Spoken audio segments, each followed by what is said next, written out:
Jai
Divine Grace, A.C. Bhaktivedanta Swami Prabhupada ki.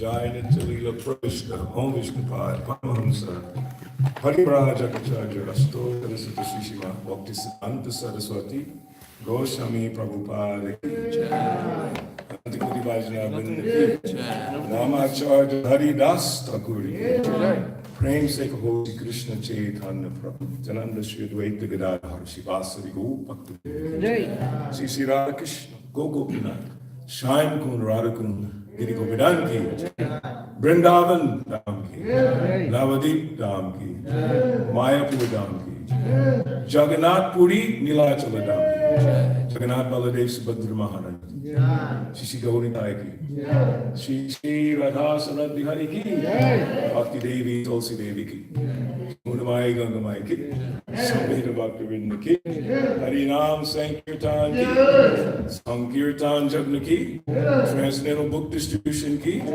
His Divine Grace Srila Prabhupada ki, Go Premanandi. All glories to the assembled devotees. All glories to the assembled devotees. All glories to the assembled devotees. All glories to Sri Guru Shikaranga.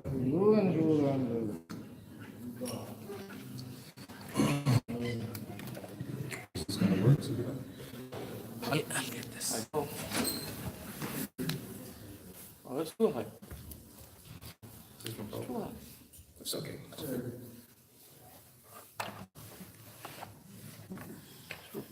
Can I use this? Yeah. Sorry about that.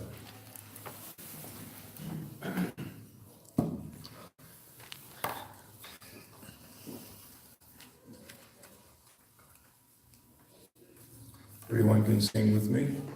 Om Agyanatimirandasya Jnanandjana Salakaya Chakshuritam Yena Tasmai Shri Gurave Namaha Shri Chaitanya Manobhistam Sthapitam Yena Bhutale Swayam Rupa Padamahyam Dadati Sthapadantikam Vandeham Shri Guru Sri Yuta Kamalam Shri Guru Vaishnavam Scha Shri Rupam Sagrajatam Sahagana Radhanatam Vitam Tam Sajivam Sadvaitam Sadhutam Rijana Sahitam Krishna Devam Shri Radha Krishna Padam Sahagana Lalita Shri Vishakapitam Scha Hey Krishna Karuna Sindhu Deenabandhu Jagatpate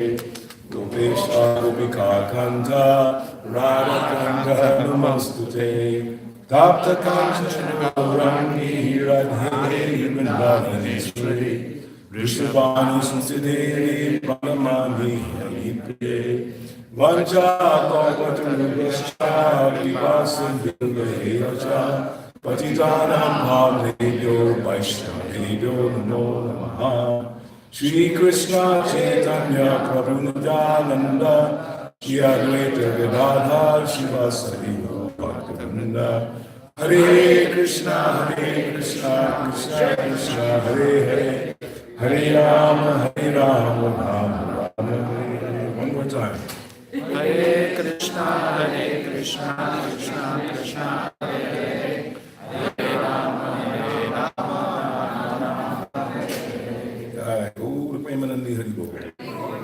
I apologize ahead of time. My voice is, whenever I come from Atlanta to here, something happens. I don't know what it is. Maybe there's too much ecstasy in this talk.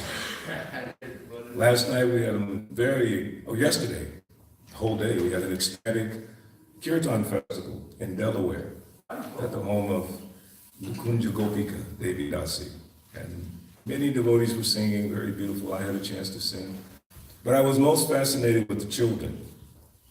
And especially this one little girl, I don't know her name.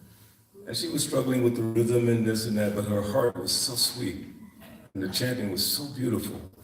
So there's so much ecstasy in this community. And I was commenting to Krishna Gadar that you should have a nice Kirtan festival just with the devotees from here for 2 days.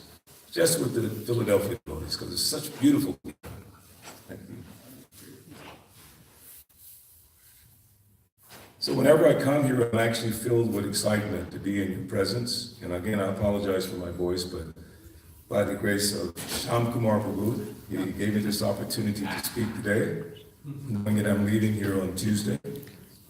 And hopefully I'll be able to come back in February sometime. But I wanted to complete our discussion from last week. Does anyone know what we were talking about last week? Who was here last week besides me? Does anyone remember what we were discussing? Krishna. Of course, Krishna. But you're not going to get off easy. Radha. Always about Radha. Specifically. How to please Krishna by serving. That's for today. Last week we talked about the 7 purposes of ISKCON, and one purpose in particular, number 3. Right? Prabhupada gave 7 purposes, and number 3 really resonates with me a lot because it deals with interactions amongst devotees. For the success of this movement, or any government, or any family, any village, any tribe, you must have good, positive interactions amongst the members. I believe it was, I don't know, it was Hillary Clinton, someone said it takes a village to raise a child. Who was that? Yeah, that is such a true statement. All of us together can have a major impact on our own lives as a community and on this greater society like Philadelphia. Prabhupada called Philadelphia your great city of Philadelphia. He saw it as a great city. It was always common. Yes. Even that. Yes. He saw it. But in order for us to have an impact in this great city of Philadelphia, we have to have an impact in our own lives, starting with ourselves individually. So this is the beginning of 2019.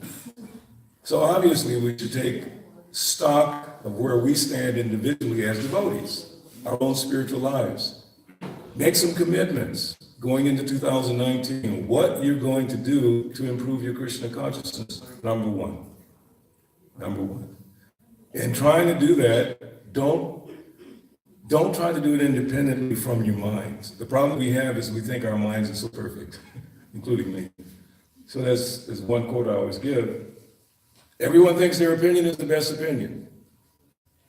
You have a right to your opinion, but it doesn't mean that your opinion is always right. Sometimes it's not exactly right. So in order for us to protect ourselves from speculation and the dangers of speculation, we interact with each other. So in this 3rd purpose of ISKCON, Srila Prabhupada said, to bring the members of the society together with who? Each other. He first said, bring the members of the society together with each other. Because there's no question of Krishna consciousness spreading if we're not together. One of us can go out and try, like Prabhupada, well, of course, Prabhupada. He was one person, 69-year-old man, 70-year-old man, and it created such an incredible movement. But I don't think any one of us has that power. Just imagine going to a different part of the world before any Hare Krishna movement, no temples, just you. You have to go there and start this movement. It would not have happened. Only someone like Srila Prabhupada of his stature. So he thought, if I can bring the members of the society closer together, number 2 is what we're going to talk about today, and nearer to Krishna, the prime entity. There's a little bit more in there, but let's talk about just that part. Nearer to Krishna. Let me ask a simple question. How many of you want to be dear to Krishna? You can raise your hand. As I always say, if you don't raise your hand, you don't get prasadam. And for our new guests, that's dinner. You want dinner? You got to raise your hand. There's some really good stuff today, I'm telling you. The dinner's going to be off the chain, so make sure you participate. This young lady here, we didn't get your name. This young lady here. What's your name? Say it again. Gianna. What a beautiful name. Welcome, Gianna. Beautiful. I like that. She reminds me of my granddaughter. You're 9 years old? Exactly the age. I can't believe it. I'm going to tell my granddaughter I met her twin in Philadelphia. So, nearer to Krishna. Dearer. Like you say, near and dear. You've heard that phrase before? Krishna said to Arjuna, on whose feet is his message. Very dear. Very. Very dear. So near and dear. How are we going to become dear to Krishna if we don't know what Krishna wants or what Krishna likes? It's not about what we like. Everyone knows what I like, so I won't mention it anymore. So it's not about what we like. Sometimes if we don't get what we like, we get upset at the other devotees. It didn't happen the way I expected, or you didn't take my opinion, or you didn't give me what I wanted. Then we create all this friction amongst each other. But with Krishna, it's easy to know what he wants. It's in Bhagavad Gita. There are many, like Prabhu just said, that particular verse, and many other verses, but the verses that really get me animated are in the 12th chapter. Who knows the title of the 12th chapter? Why such quiet? What's wrong? You're all sleepy? Should I tell some jokes? I'm not good at jokes. 12th chapter is called Bhakti Yoga Devotional Service. If you notice the sequence, the first 6 chapters end with a verse that says, Yoginam api sarvesham matgatena antaratmana shvadavan bhajate yomam sameyu yuktatamo mataha. And of all yogis, one who abides with great faith is the best.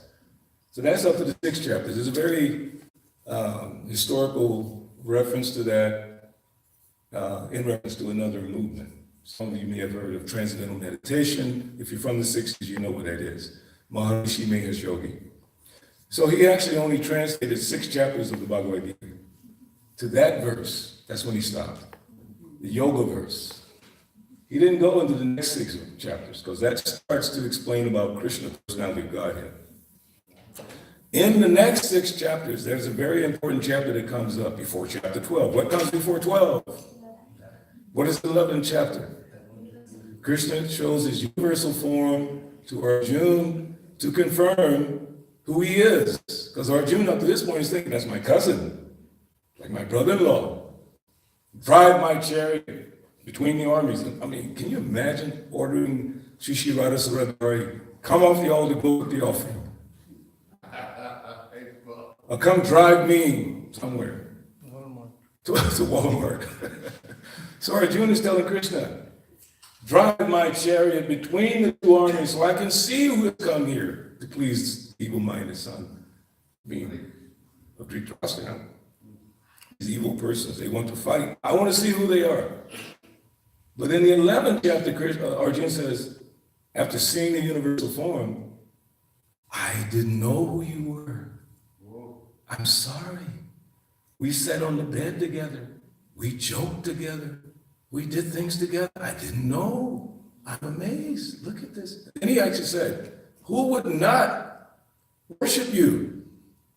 But not everyone could see that universal form. Very special people can see that form. So then when you come to the next chapter, this is after Arjuna has seen the universal form. He's ready for some information now. That information is devotional service. And then in the beginning of the devotional service chapter, Arjuna asks the question, which is better, the one who worships your personal form or the impersonal form? And Krishna gives credit to the impersonal. It's also good. Those who practice impersonalism, there's some good qualities there. It's explained that they should do good for others, kind to others, friend to others. It's not nice. But to go higher, you have to go deeper than that. But in order to get to the point of pleasing Krishna, it's amazing what he says in these last verses, 13 to 20. In 13 to 20, Krishna reveals how to please him. Would you like to know? Yeah. Oh, there's a bunch. Yes, it's from the kids. Thank you. Very sweet. I will try. If my voice gives out, I'll call on one of you. You're all looking nervous now. You might have to speak. First one, Advaita Sarvabhutanam, Maitra Karuna Evacha, Nirmamo Nirahankara, Sama Tukha Sukha Shami. Now, in this verse, there's major Krishna conscious psychology. Everything here is philosophical. Some things here are very psychologically applicable as we're dealing with the world, as we're dealing with each other, and as we're dealing with ourselves, trying to make progress in Krishna consciousness. So, let's look at the purport, the first verse, I'm sorry. Actually, there's one more verse, it's because it's 13 and 14. Santushta satatam yogi yatatma dridha nishchaya mayarpita manobhutir yomad bhakta same priya. So at the end of each one of these verses, he says, Same priya. What does priya mean? Yeah. There's another verse, right? Bhajitam priti purvakam. Krishna says, do it with love. So this priya, it says like being like dear to me. What's dear to me? Obviously, if you serve Krishna with love, you become dear to him. So in the translation, one who is not envious. Think of the first thing he says when he starts talking about devotional service. Up to this point, he's explaining about the importance of worshiping the personal form, not the impersonal form, the details of that. Then he says, preparing us for understanding what's dear to him. He says, one who is not envious. Take note of that. In order to please Krishna, we have to give up envy. In order to give it up, we have to know what it is. I struggle trying to figure out exactly what is envy. Who can say? What is envy? Like you have a skill or ability or resource, and I think it should be mine, or something on that line. Instead of me being proud of what you have, I'm envious of what you have because I don't have it. Maybe I don't have qualifications to have it. Maybe I'm not willing to do the work required to get it. I'm just envious that you have it. There's also envy in the spiritual world, but it's not like this material envy. It's different. Devotees all trying to fight to serve Krishna. One devotee says, I'll be the first to serve Krishna. The other one says, no, I'll be the first to serve Krishna. No, I'll be the first. But they don't pull each other down. They push each other up. The gopis, the servants of Krishna in the spiritual world, and they also come to this world, are engaged in tasteful activities for the pleasure of Radha and Krishna. They're making all these arrangements so Radha and Krishna could be happy. But they might fight a little bit. I want to do it first. No, I want to do it first. And then they try to help each other. Envy in this world is very dangerous. It will interfere with your Krishna consciousness. But you have to recognize it. It's like a doctor has to be able to identify where the problem is. Or a mechanic. Prabhupada always gave the example of a mechanic. Your car breaks down, you're bewildered. You have no idea what to do. So we are like doctors, mechanics, spiritual mechanics, but we have to know where things are broken. 2019 means let's investigate our heart and see where these things that are not important to our Krishna consciousness, let's see where they are, what they are. Let's identify them. For me, and I made a point of this, for 2019, there's a couple of things I need to personally work on. And one is, I don't want to speak negative about devotees when they're not around, or when they're around not to do it. I find that I end up doing that in the course of trying to manage. Anyone that's a manager knows this problem, because you have to analyze the people that work with or under you. And sometimes it's not very nice what you say about them. Oh, he didn't do this. She didn't do that. And you end up in this kind of a negative zone where it's hard to come out of it. And by Krishna's arrangement, I've been managing this kind of for many, many years. And I'm like to the point where I don't like to say negative things about devotees. It's hurting me. But I have to in some cases in order to manage. It's very difficult. Do you understand? Does it make any sense? So that's one thing that I really want to focus on in 2019. The other thing, which has been really in my mind for the last couple of weeks, let me say it to you in such a way you might want to investigate dealing with this. I am not the controller.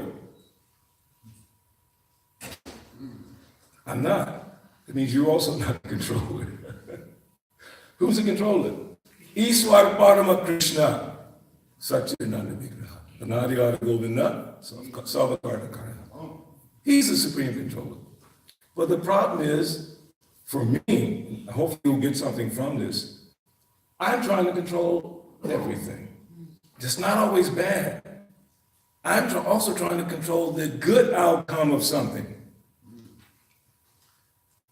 I'm trying to control, hoping that you'll be happy in whatever this exchange is, and I'm in anxiety that you're not getting it or you're not happy yet. And I'm going to make it happen. That causes anxiety. It really does. When I think that I can make it happen for you, and I've got all these schemes in my brain, how it's going to work, but then it doesn't work, I get frustrated. So I figured out, Balabhadra, you need to stop that. You're not the controller.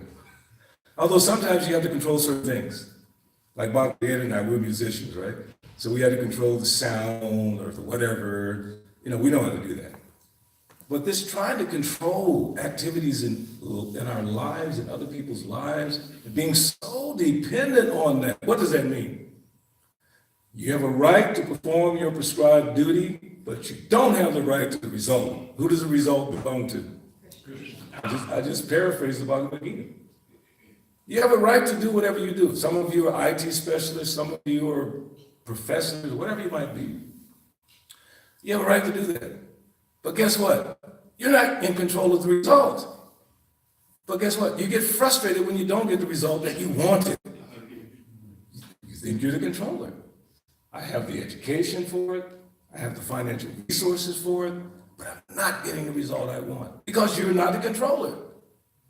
And once you let go of that, at least in my case, I'm starting to feel some relief by just consciously thinking, Balabhadra, you're not the controller. Wake up. Funny story. When I was a drummer in Atlanta for about 8 years, I used to wake up at 2:30 in the morning. I was so excited. So I had this little, at that time we didn't have cell phones, right? 1970 something, whatever. So I had this little tape player with an automatic thing that would turn on. And I recorded, because I wanted to get up at 2:30. So I made this recording. Balabhadra, wake up, my own voice. Then I knew I would not wake up on the first one. The second one, Balabhadra, wake up. And the third one was like, Balabhadra, wake up. Then I would wake up. But again, we're not the controllers, but we think we are. It's killing us softly. It really is. It really is. Some of them know what I'm talking about. It's messing up our chance at making advancement. But we still have to utilize it sometimes in the service of the Lord. So, again, in this verse in purport, there's some psychological analyses and some ideas that are going to help us. First one is one who's not envious. We just talked about envy for a second. That's not the end of it. One who's not envious, but is a kind friend. Sarva Bhutanam. Bhutanam means living entities. Sarva means all. One who's a kind friend to all. I have a problem with that. Especially when it comes to certain kinds of insects. Prabhupada actually said one time in a Grihasta's house, even if the snake is there, you must take care. I said, sure, Prabhupada. Please don't say that. Because the moment you see a snake, you want to kill it. And it also says in the Vedas, even saintly persons are not unhappy when snakes and scorpions are killed because they're poisonous. And they can cause harm to you and your family. But look what Krishna's asking of us. Pay attention. One who's not envious, but is a kind friend to all living entities. So you have to ask yourself this question: how well am I doing in that department? Do you follow? How well am I doing in that department? It's not just about human beings to human beings. It's the animals, the insects, the birds, everything. And then Krishna goes on, who does not think himself a proprietor. Kind of like what I was just saying. I'm the owner, I'm the master. Which one of us, I mean, how many of you have a house? Don't be shy, I'm not gonna try to take it from you. I have one too. How many of you think it's your house? Be honest, please. Why you pay the mortgage if you don't think it's your house? It's our house. Is it yours?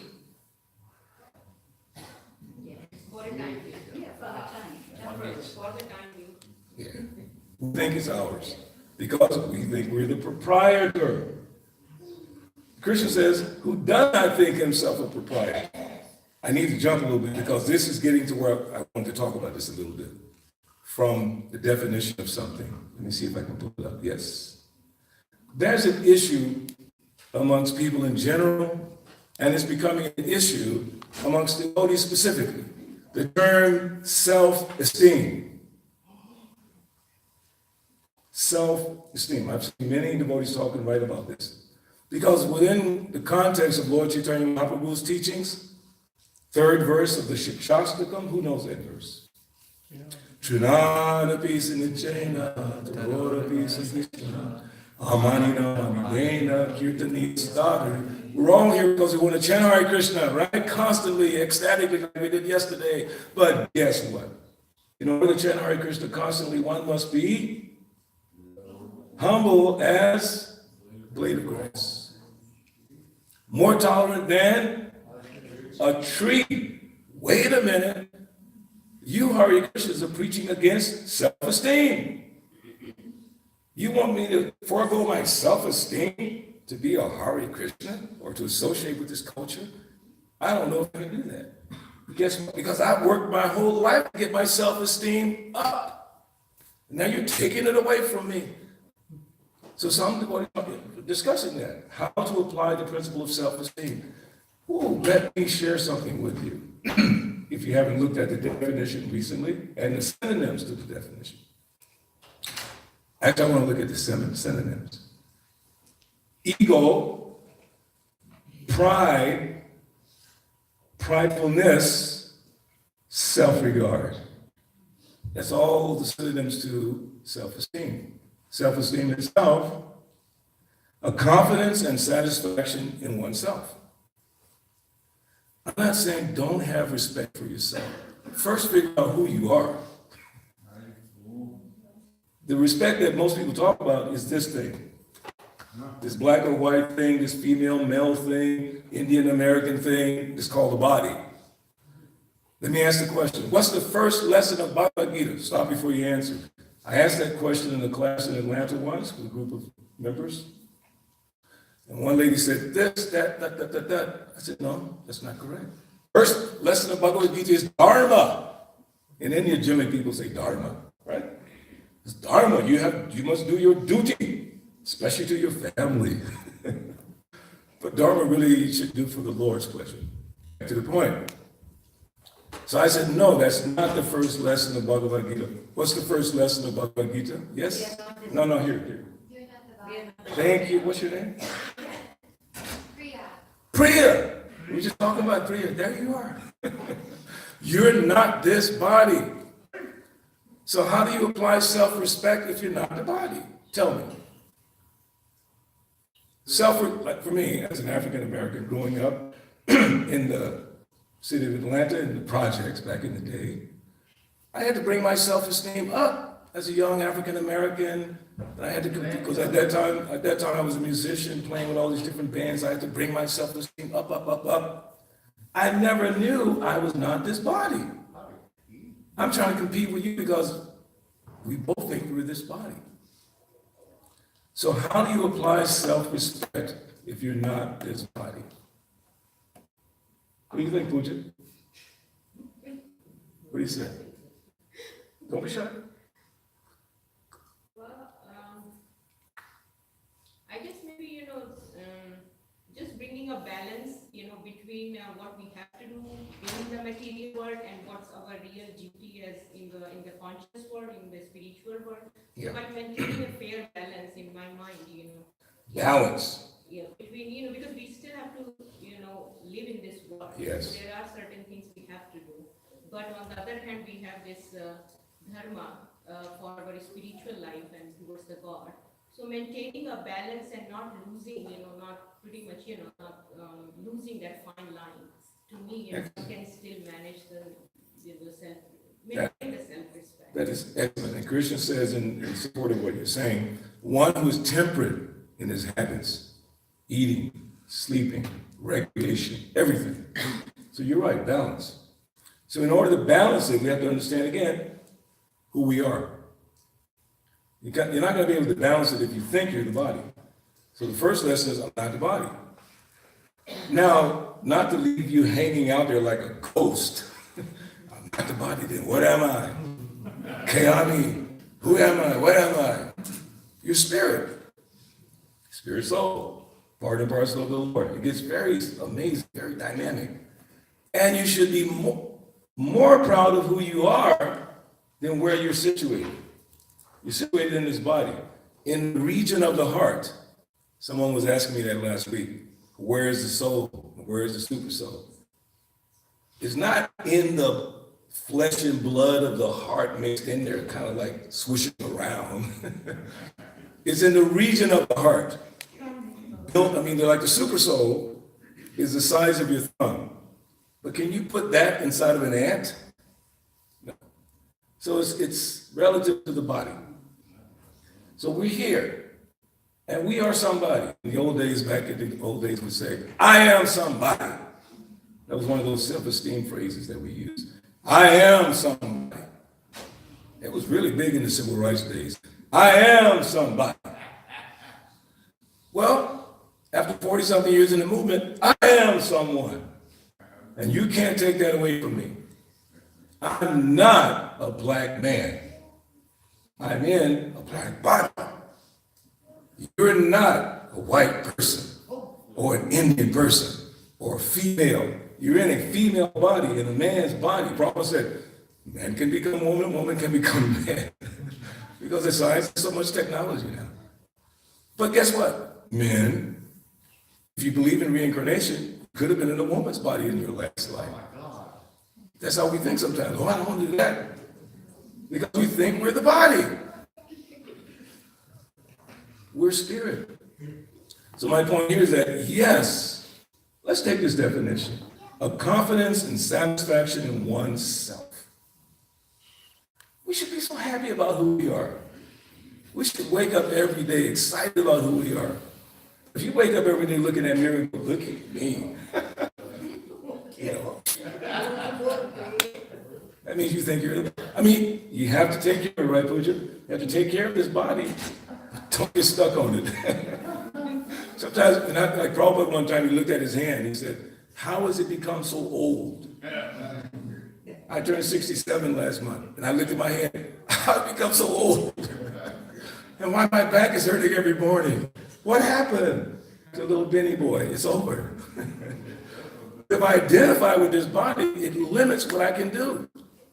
I decided 2 years ago not to identify with getting older. I decided to link up to what I call my Prabhupada years. What I mean by my Prabhupada years, I'm studying very carefully. Prabhupada was 65, and he left India when he was 69. He arrived in America when he was 70. And I just turned 67. I'm thinking, this is awesome. Prabhupada didn't stop. He didn't slow down. Some devotees are saying, I'm going to retire. How old are you, 50? What?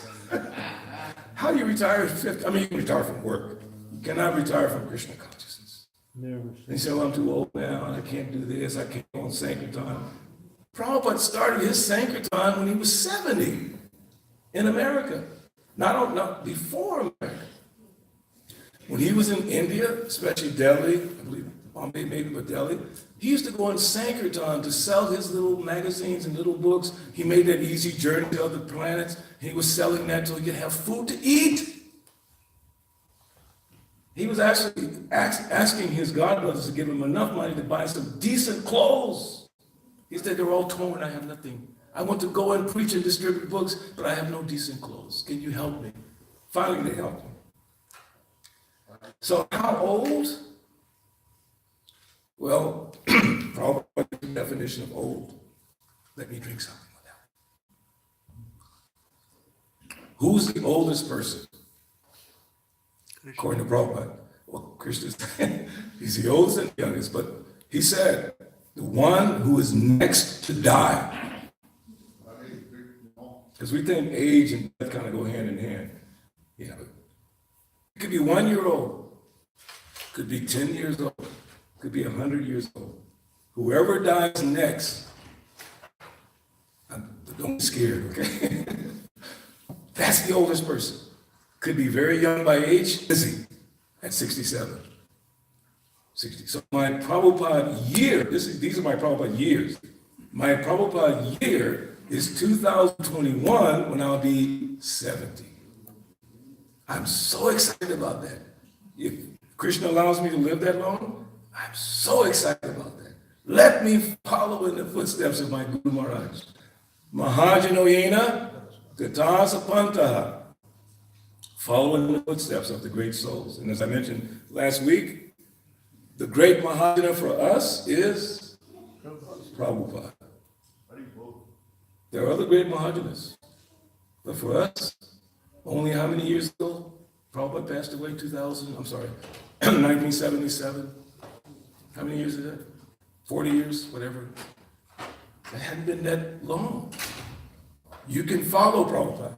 You can study his videos. You can listen to him every day. You can read his books and follow in his footsteps. So I'm excited about that.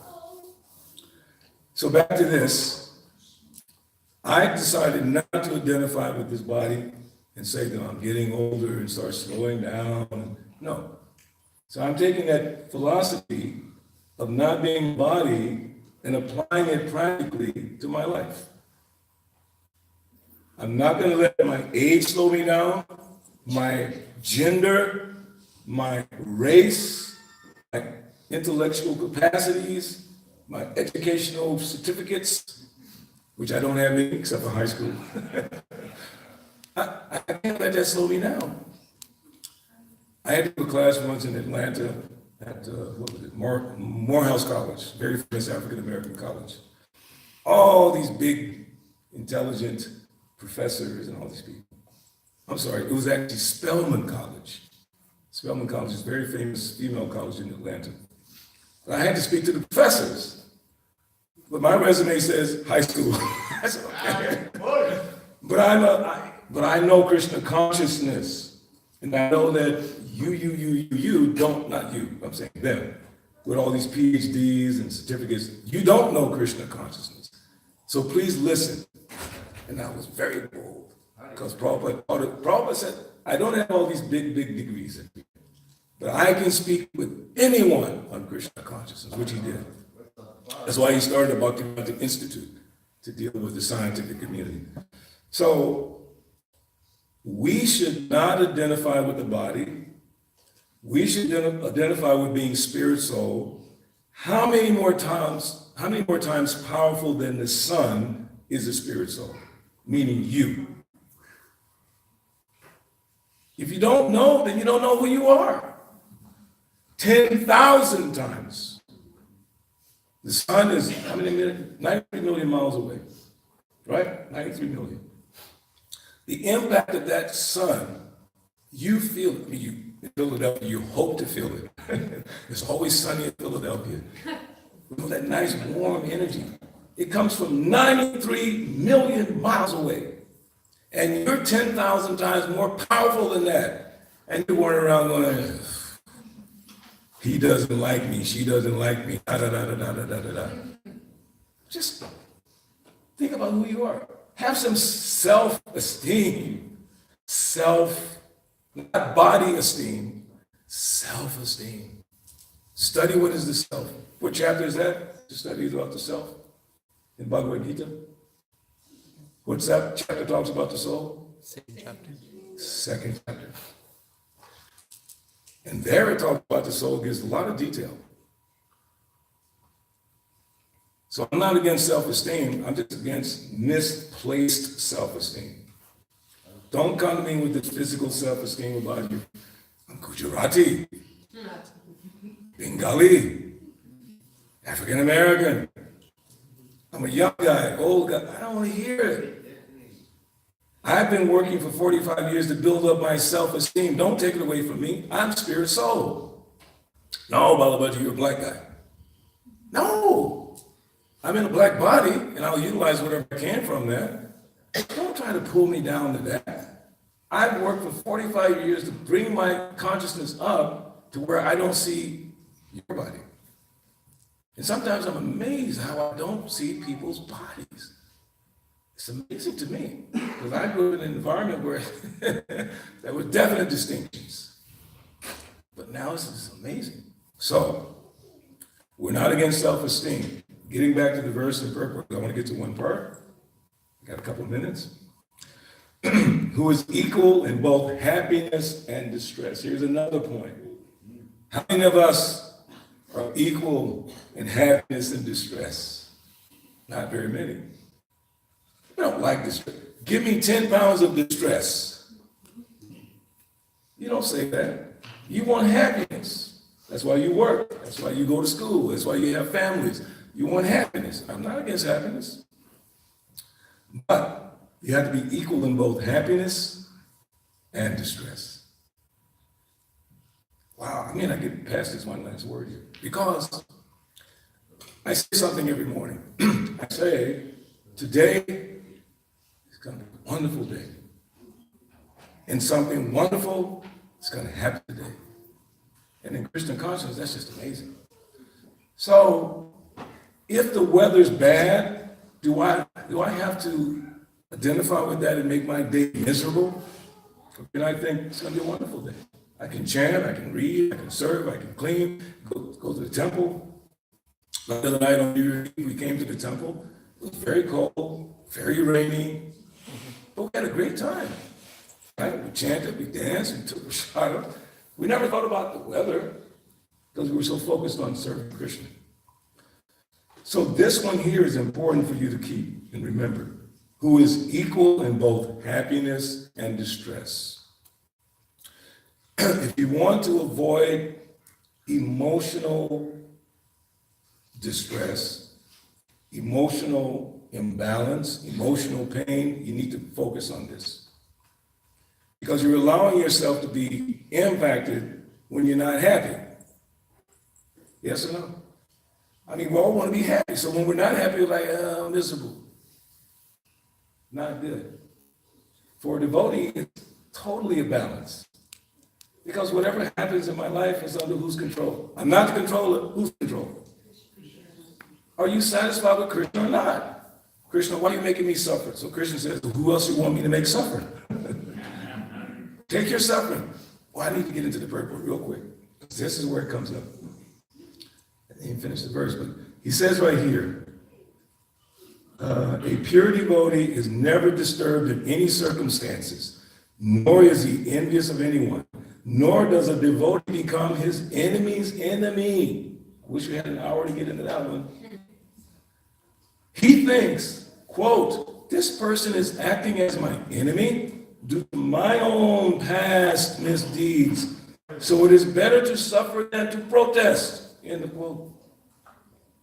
You don't like that, do you? None of us like that. It's better not to protest. You did something to me. You know what? I'm going to make sure everyone knows what you did to me. Because you're a bad person. Because you did this to me. I'm going to let the whole world know what you did to me. Is that what Prabhupada just said? Better you suffer your own, because it's due to your past misdeeds. That relieves you of all that stress. I'm thinking, why did you do it? I said, no, that's my karma. That's where the self-esteem thing comes in. Because it's hard to distinguish between that. But if you want to be happy, you want to please Krishna, practice this. So real quick, how much time? 2 minutes? 5 minutes. Okay. In the Srimad Bhagavatam 10:14-8, it is stated, Tatenu kampam susamiksamano bhujana evatma kritam vipakam. Whenever a devotee is in distress or has fallen into difficulty, question, has anyone had any difficulty in your life? Raise your hands. You recognize. All of us have had them. He thinks that it is the Lord's mercy upon him. Quickly, this is one of the biggest criticisms of India. India is such a, poverty-stricken place, and these Hindus, they think it's God's mercy, and that's the problem in India. I've heard it so many times. It's God's mercy. That's what's wrong with the Indians. They got this attitude, it's God's mercy. He thinks, the last part, he thinks, quote, thanks to my past misdeeds, I should suffer far, far greater than I am suffering now. So it is by the mercy of the Supreme Lord that I'm not getting all the punishment I'm due, and just getting a little by the mercy of the Supreme Personality of Godhead. That is so powerful. That's why I said in the beginning, there's some psychology here, but you need to apply it. When distress comes in your life, you need to come back to this. Don't go back to your body. Don't go back to where you grew up, where you came from, and who you think you are right now. Go here. There's a phrase in Sanskrit, Shastra Chakshusa. What does that mean? See through the eyes of Shastra, the scriptures. Like the Christians, they say, what would Jesus do? Right? Before you mess this up, think about what would Jesus do? For us, we say, what would Prabhupada do? Or what would Krishna want us to do? Well, I didn't get to the end of that verse. Got to say this last line. He says, who is equal in both happiness and distress, who is tolerant, always satisfied, self-controlled, and engaged in devotional service with determination, his mind and intelligence fixed on me, such a devotee of mine is very dear to me. So what I just described to you will help you become dear to Krishna by tolerating happiness and distress, heat and cold, by not thinking yourself the proprietor. I got 1 minute. All of that is what you should put in your heart and your mind for 2019. Don't go into 2019 doing the same thing you did in 2018 unless it was really, really Krishna conscious. The definition of insanity is continually doing the same thing expecting a different result. Do you want to please Krishna or not? Raise your hand. That means prasad. Raise your hand. You want to please Krishna? Especially all you practitioners of devotional service. You want to be dear to Krishna. Stop being envious if you're having that problem. Stop thinking yourself to control if you have that problem. Be kind to everyone, which a lot of us have that problem. Focus on it. Practice 2019. I will be a better devotee by the standards set by Krishna. And to make it simple for you, chapter 12, 13 to 20. Study those verses. Each one, Krishna says, that person is dear to me. One, he says, one who is not disturbed by the ordinary course of activities is dear to me. It's amazing. So thank you all very much. And as I said, I'll be leaving Philadelphia on Tuesday, back to Atlanta for whatever little service I can do. And hopefully see you all soon. Hare Krishna, Krishna Krishna, Hare Hare, Hare Rama, Hare Rama, Rama Rama. Thank you very much.